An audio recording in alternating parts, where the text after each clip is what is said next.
yeah, it wasn't really organised out there. It was pretty unorganised, and really had to work for everything you got out there. So you know, we had a good current. You know, if the wind had cooperated, I think it would have been a pretty fast time. But yeah, it was hard work. You had to really work for everything you tried to get out there. So.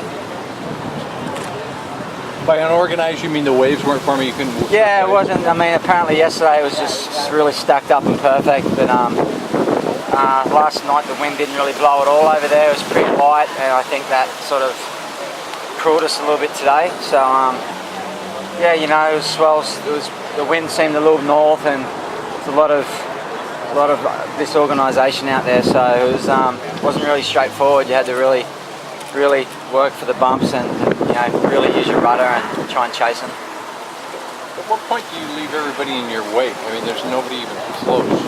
I don't know. I don't look back. My escort boat's been told not to tell me. I just think that they're right there, and that just keeps me going. So I don't know. That's the first time I look back just then. So. Jamie, you were so close to the record. Is it painful to be so close? Oh, I didn't know. What time did I do? I didn't have no idea. Not far over. Yeah, I mean, as I said, I think if the wind had cooperated, I'd guaranteed probably would have been a fast time. But it was, yeah, it wasn't easy. I mean, the current was easy. Like, if you could feel the current, there was no real current, but just the wind and the slop, it just made it hard. So I think, you know, it was.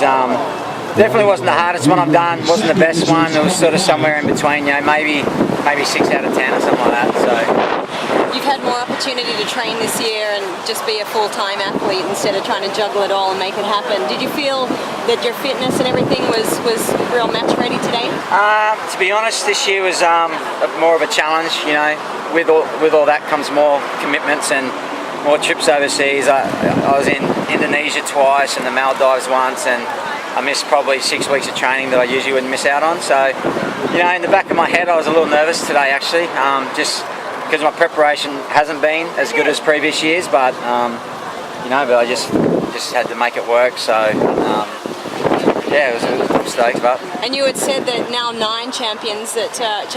You had said that you still had something to prove to yourself. Is it proven yet?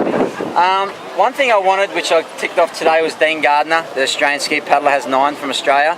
So I've equalled him, which is pretty cool. So there's a couple more things I'd like to do, but first things first, I'm going to enjoy number 9, and I'll actually like to dedicate it to my grandma who passed away earlier this year, and also my fiance's grandma who passed away about a week before we left to come here. So to my grandma, and to now dedicate that to them today.